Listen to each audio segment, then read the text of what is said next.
সেই কলেজের মাঠটা, যে মাঠটা তোমাদের একবার দেখিয়েছিলাম জঙ্গলে ভরে গেছিল, আজকে সেই মাঠে আবার আমি একটা ভিডিও করতে ছেলেকে নিতে আসলাম স্কুলে, তাই ভিডিওটা বানাচ্ছি।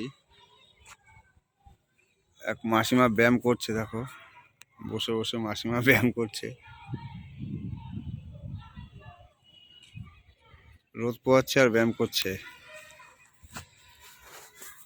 এই সেই আমাদের বিখ্যাত চৈতন্য কলেজ আর এই গান্ধী সেন্টারি স্কুল পিছনে।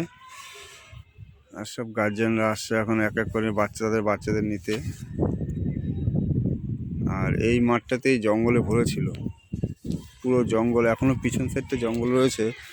তোমার ডেজাল লাগিয়ে জঙ্গলগুলি কাটিয়েছিল, এত জঙ্গল হয়েছিল যাতে ওরা হাত দিয়ে করলে হবে না। দুদিনে ওই যে মাটি কাটার যে গাড়ি আছে না, ডেজার, এটা কি বলে, সেটা দিয়ে পুরো জঙ্গল শুদ্ধ মাটি শুদ্ধ উঠিয়েছে, মাটি উঠিয়ে পুরো জঙ্গল টঙ্গল সব একবার পরিষ্কার করে দিয়েছে। ওদের ফাংশন হয়েছিল। এই যে এখনও বন রয়েছে, পাশে খাল, এরকম পরিষ্কার থাকলে বাচ্চারা খেলাধুলা করতে পারে। আবার ঘাস টাস হচ্ছে, এই যে আবার তোমার ওই সেই মাসিমা আবার ব্যায়াম করছে, দু হাত ঘুরিয়ে ব্যায়াম করছে। এই যে স্কুলের পিছনটা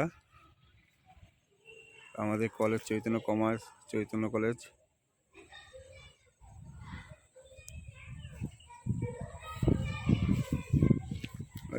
ঠান্ডাও পড়েছে,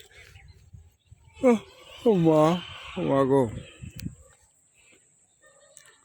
একদম নিরিবিলি পরিবেশ।